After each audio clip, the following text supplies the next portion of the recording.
खदीजा मस्तूर की कहानी। इसक। इक्तदा मकान के अंदर दर्राता हुआ घुसने ही वाला था कि अंदर से औरत के हौले हौले गाने की आवाज़ आने लगी।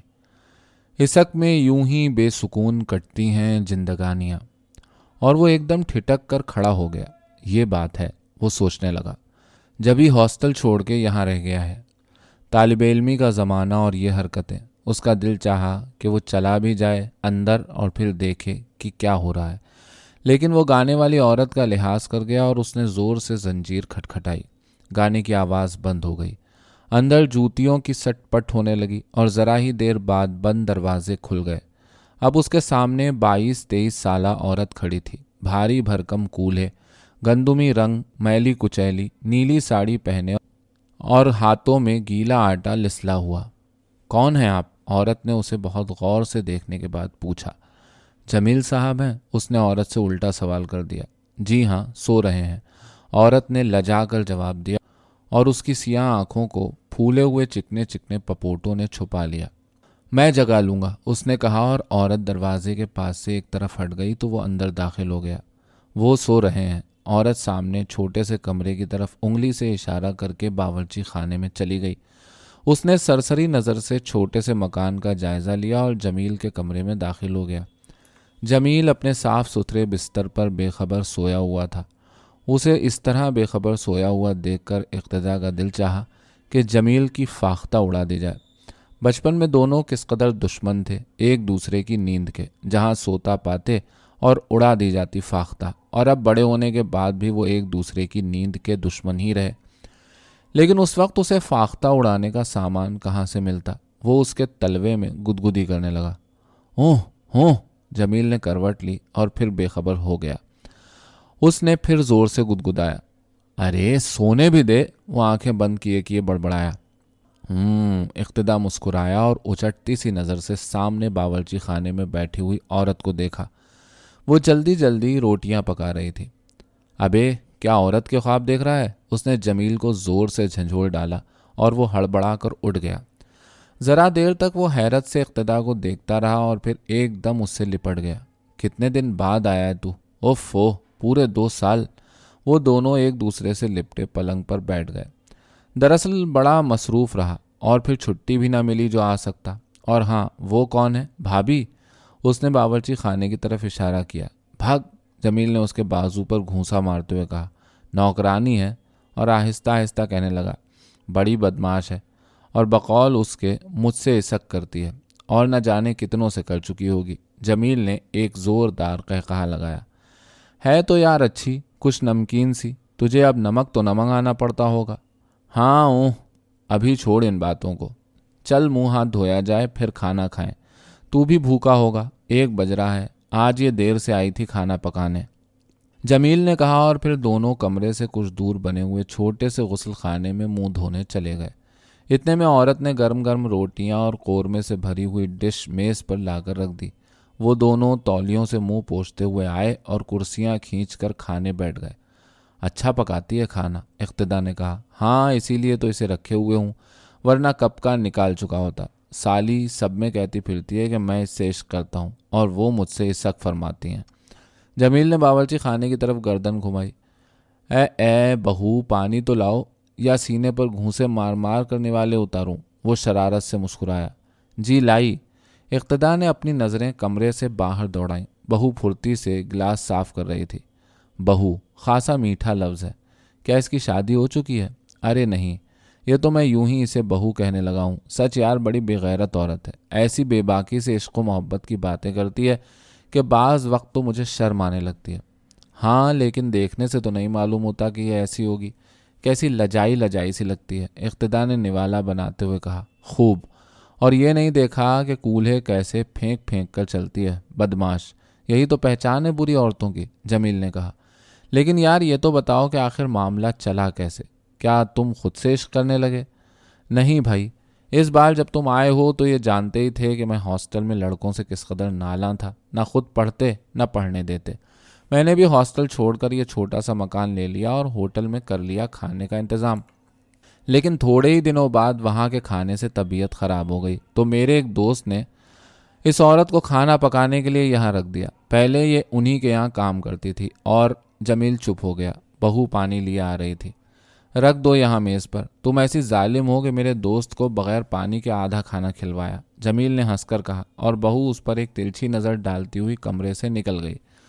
तो मैं कह रहा था कि जमील ने पानी का गिलास मुंह से लगा लिया और फिर पानी पीने के बाद कहने लगा, ये वही मुलाजिम थी।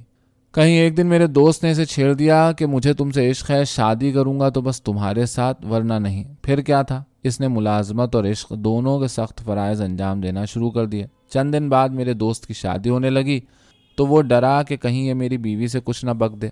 अपनी माँ से ये कहकर इसे निकलवा दिया कि बहुत बदमाश है मामा। मैंने इसे दुकानदारों से नंगा नंगा मजाक करते हुए देखा था। उन्होंने निकाल बाहर किया। थोड़े दिन तक तो साली मेरे दोस्त के इश्क में जान पीटती रही और अब मुझसे इसक हो रहा है। जमील इतने ज़ोर से हंसा कि उसके मुंह का चबा हुआ निवाला दिखाई देने लगा। और ये तो तुमने बताया नहीं कि इश्क शुरू किस तरफ से हुआ, इख्तिदा ने पूछा। अरे यार, मुझे इसका हाल तो मालूम ही था। एक दिन मजाक से छेड़ दिया दिल बहलाने को, बस उसी दिन से मेरी जान को आ गई। हर रोज़ पूछा करती है कि शादी कब करोगे, जैसे मुझे बीवी नसीब ही ना होगी। होगी क्यों नहीं, चांद जैसी। दोनों खाना खा चुके थे। जमील ने बहू को आवाज़ दी। वो आई, कुछ बहके कदम डालती और खाने के बर्तन उठाकर चली गई। और फिर वो दोनों एक ही बिस्तर पर दराज हो गए। तुम्हें कुछ चीज़ें दिखाऊं? जमील लेटे से एकदम उठ गया और कपड़ों की अलमारी खोलकर एक दफ्ती का डब्बा लिए इख्तिदा के पास आ बैठा। और डब्बा खोलकर 6-7 बड़े अजीब अजीब गहरे रंगों के मफलर, 10-12 रेशमी तस्वीरें छपे रुमाल और 6-7 अमेरिकन गोल्ड की अंगूठियां बिस्तर पर डाल दी। ये बहू ने मुझे तोहफे में दिए हैं, समझे दोस्त। वो हंसा। कमबख्त अपनी सारी तनख्वाह यूं ही बर्बाद करती है। भला मेरे किस काम की ये चीज़ें, एक भी तो ढंग की नहीं। 1000 दफ़ा डांटा कि ये मत किया कर, लेकिन वो ज़बरदस्ती मेरे सर मंड देती है। अब जब इसे निकालने लगूंगा तो सबकी कीमत दे दूंगा। वो सब चीज़ें डब्बे में बंद करके फिर से अलमारी में रखाया। और इख्तिदा सोच रहा था कि किस कदर चालाक औरत है, तोहफा लेने के बजाय तोहफा देकर मर्दों को रिझाती है। दोस्त वाकई बड़ी बदमाश औरत है। इख्तिदा ने बावर्ची खाने की तरफ नज़रें दौड़ाईं और 2-3 अंगड़ाइयाँ लेकर तकिए में मुंह छुपा लिया। तुम्हें नींद आ रही है, जमील ने पूछा। हाँ, कुछ यूं ही सी, थकन जो बहुत है। तो फिर तुम सो रहो जब तक मैं कुछ ज़रूरी किताबें और कॉपियाँ ख़रीद लाऊं, जमील ने कहा। इस कड़ाके की धूप में? अरे बाबा, ज़रा देर की बात है। और वो उठकर कपड़े तब्दील करने लगा। और बहू जब दिल चाहेगा खाना लेकर चली जाएगी अपने घर। वो कपड़े तब्दील करके बाहर चला गया और इख्तिदा आंखें बंद करते ही जैसे बेखबर सो गया। उसे सोए अभी थोड़ी ही देर हुई थी कि पुख्ता ज़मीन पर किसी बर्तन के गिरने की तेज़ आवाज़ ने उसे सोते से चौंका दिया। उसने करवट लेकर देखा, बहू नल के पास बैठी बर्तन साफ कर रही है। उसने करवट बदलकर आंखें बंद कर लीं। इसक में यूं ही बेसुकूं कटती हैं जिंदगानियाँ। हल्की हल्की नींद में उसने सुना कोई गा रहा है, दूर से, बहुत दूर से। बर्तनों की जोर से खड़बड़ हुई और उसकी नींद उचाट हो गई। उसने देखा कि बहू अलमारी में बर्तन सजाते हुए गा रही है। इसक में यूं ही। गाने में तो खासी अच्छी आवाज़ है, लेकिन शीन और जे अदा न होने की वजह से कैसा बुरा सा लगता है, उसने सोचा। और फिर प्यास महसूस करते हुए बहू को आवाज़ दी, एक गिलास पानी लाई मियाँ। वो पलंग से पांव लटकाकर बैठ गया। बहू अपने भारी भारी कूले मटकाती, जरा लजाती कमरे में आई और पानी का गिलास उसकी तरफ बढ़ा दिया और नजरें झुकाकर खड़ी हो गई। उसने उसे गौर से देखा। फूले फूले से चेहरे पर हल्का सा दबा दबा वकार, आंखों में अजीब सी चमक और बेकल सा जिस्म। वो शरबत के घूंटों की तरह आहिस्ता आहिस्ता पानी पीते हुए सोचने लगा कि अगर बहू को थोड़ा सा छेड़ा जाए तो जमील के आने तक वक्त मज़े से कट जाएगा। बहुत अच्छा गाती हो, उसने हंसकर कहा और खाली गिलास मेज पर रख दिया। वो कुछ इठलाई, सिमटी और झुकी झुकी नज़रों से ज़मीन तकने लगी। बैठ जाओ, उसने कहा और वो फसक्कड़ा मारकर बैठ गई। तुम अपने घर नहीं गई? जी, अब काम कर चुकी हूँ तो जाऊँगी, वो बोली। और इख्तिदा सोच रहा था कि अब क्या बात की जाए जो इसकी ज़बानी इसके इश्क की दास्तानें सुनी जाएं। यहाँ तो अच्छी तरह रहती हो ना, उसने पूछा। हाँ, बहू ने एक निकलती हुई आह को दबाया। बाबूजी तो तुमको बहुत चाहते हैं। आपसे कहते थे क्या? उसने हैरत से सवाल किया। चेहरे पर मुसर्रत की लहर दौड़ी हुई थी और उसके चेहरे का दबा दबा वकार बिल्कुल ही दब गया था। हाँ, कहते थे कि मैं अपनी जान से ज़्यादा अजीज़ रखता हूँ बहू को। वो ताबड़तोड़ झूठ बोले जा रहा था। बहू कुछ लजाई, मुस्कुराई और फिर एकदम रंजीदा हो गई। नहीं, अब नहीं चाहते, पहले बहुत चाहते थे। वो एक आह भरकर कहने लगी, अब जबकि आपको मालूम है तो फिर बताने में क्या मजायका। पहले तो रात को 2-2 बजे तक मुझे अपने पास रोका करते थे, कॉलेज से आकर बावर्ची खाने में बैठा करते थे, पर अब तो जाने कितने दिन से सीधे मुंह बात नहीं की, जरा जरा से कसूर पर डांटते हैं। हाय क्या दिन थे वो भी, जब उन्हें मुझसे इसक था। उसने रंजीदा होकर सर झुका लिया और इक्तदा को हंसी आते आते रह गई।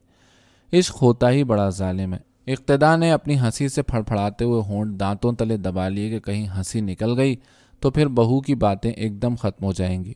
बड़ा जालिम, उसने एक जोरदार आह भरी। हमारा ही दिल जानता है। वो जरा देर चुप रहने के बाद फिर कहने लगी, उसके पीछे 2-2 वक्त खाना नहीं खाया, अपने पैसे को पैसा नहीं समझा, जो कुछ कमाया सब इसक की राह में लुटा दिया, अपने जात वालों में जिससे शादी लगी थी इनकार कर दिया, सबके बुरे हुए, बदनामी अलग मोल ली, लेकिन किसी ने भी अपना ना बनाया, घर के एक कोने में बीबियों की तरह ना बिठाया।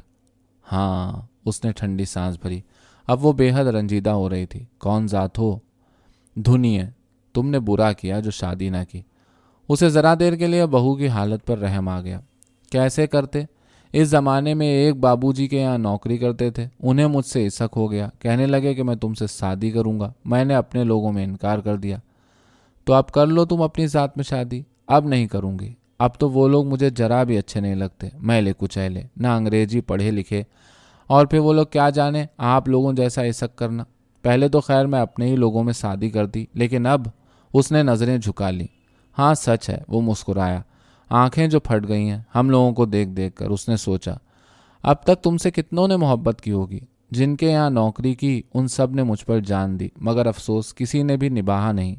कोई जिंदगी का साथ दे जबकि बात, और इसी के लिए मैंने अपने को बर्बादो ख्वार कर रखा है। लेकिन ये बाबूजी तो तुमको बहुत चाहते हैं। सच?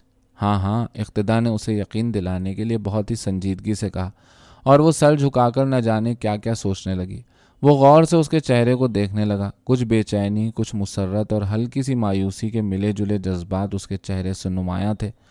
वो एकदम जाने के लिए उठ खड़ी हुई। बैठो। नहीं मियाँ, अब जरा घर जाकर देख लूँ, दादा को खाना दे आऊँ, अंधा है, भूखा प्यासा पड़ा होगा। वैसे ही मैं ऐसी बेहोश रही हूँ इन बाबूजी के पीछे कि 2-2 वक्त बूढ़े को खाना नहीं दिया जाकर। अभी आ जाऊंगी थोड़ी देर में।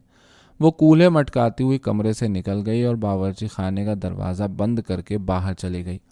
इक्तदा फिर लेट गया और मेज़ पर पड़ी हुई किताब उठाकर देखने लगा। 1-2 घंटे के बाद जमील 2 लड़कों के साथ आ गया और वो किताब रखकर उठ खड़ा हुआ।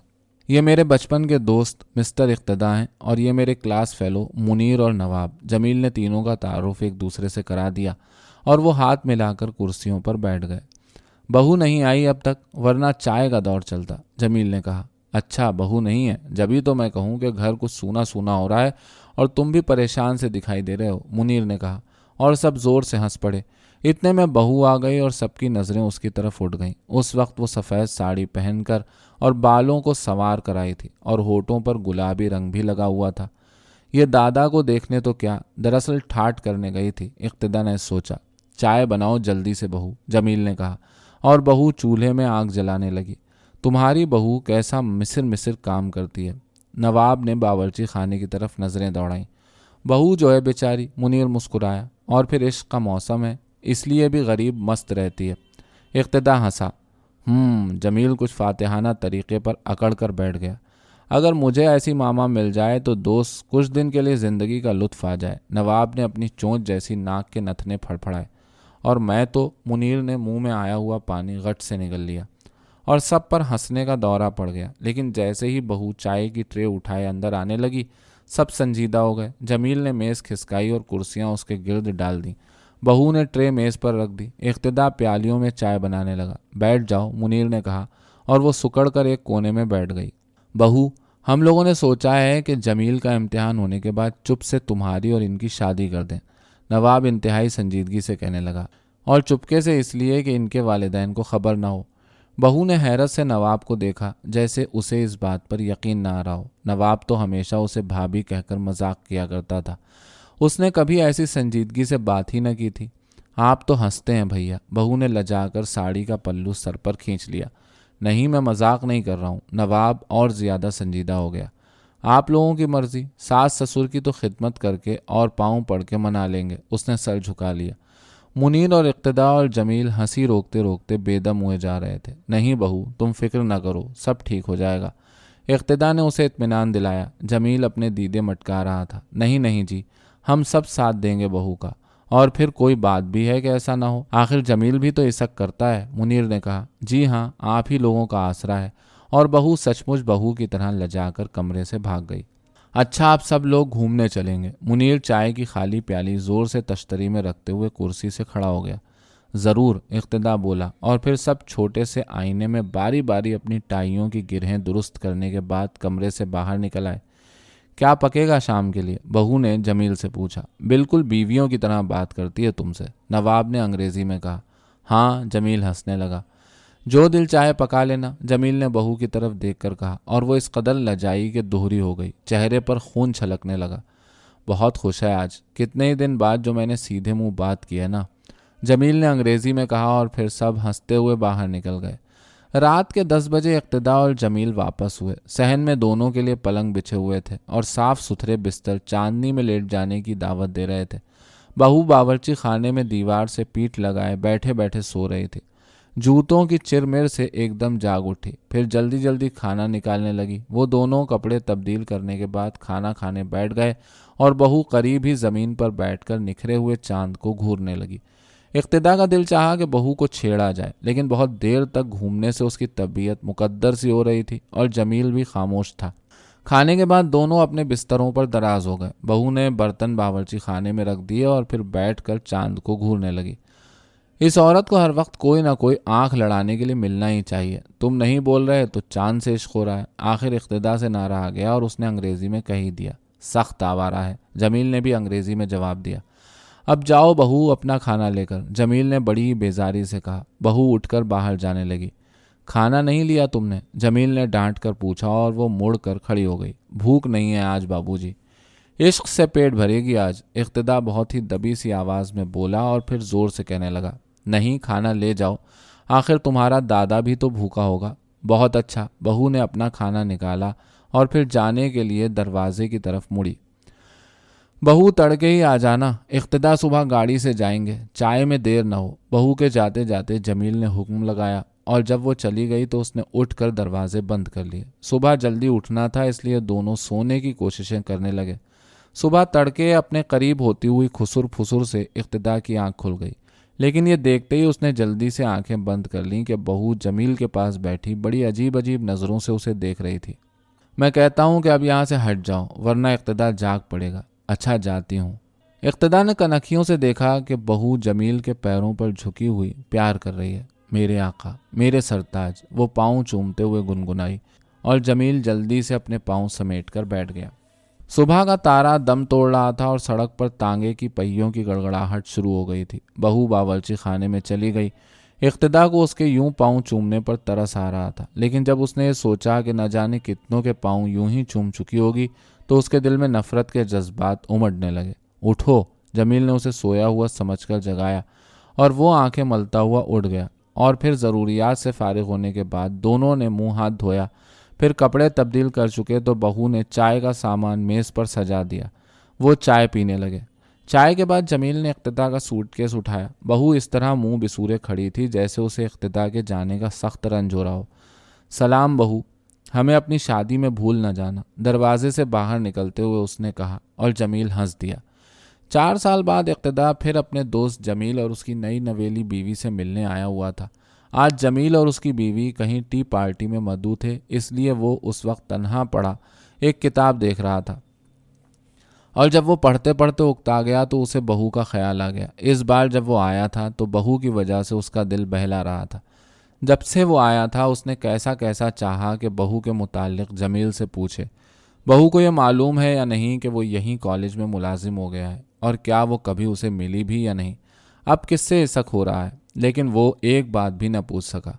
नई नवेली बीवी कॉलेज के टाइम के अलावा साए की तरह जमील के पीछे लगी रहती। घंटा 1.5 घंटा तन्हा पड़े रहने के बाद वो कपड़े तब्दील करके पैदल घूमने निकल गया और जब वापस होने लगा तो गैर इरादी तौर पर वो एक गली में हो लिया जहाँ नालियों में बहते हुए गंदे पानी से बू के भपके उड़ रहे थे और जगह जगह पर कूड़े के छोटे बड़े ढेर लगे हुए थे। उसने सेंट में बसा हुआ रुमाल नाक पर रख लिया और जल्दी जल्दी गली तय करने लगा। तनिक तनिक ताई ताई, इसक में यूं ही बेसुकून। गली के मोड़ पर वो ठिठक कर खड़ा हो गया। एक वर्दी दुकान में बैठी हुई एक औरत धुनकी से रुई धुनक धुनक कर गा रही थी।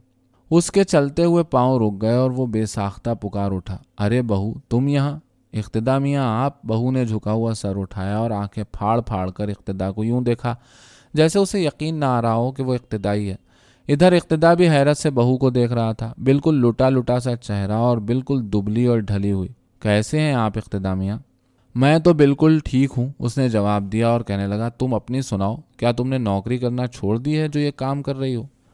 हाँ मियाँ, अब कलेजे में बूता नहीं रहा नौकरी करने का। वो सर झुकाकर न जाने क्या सोचने लगी। फिर इसक कैसे होता होगा? उसने मजाक से पूछा। इसक? बहू कुछ तड़प सी गई। लुटे हुए चेहरे पर एक रंग आया और गायब हो गया। आपके जाने के बाद वो आहिस्ता आहिस्ता कहने लगी, बाबूजी ने निकाल दिया था।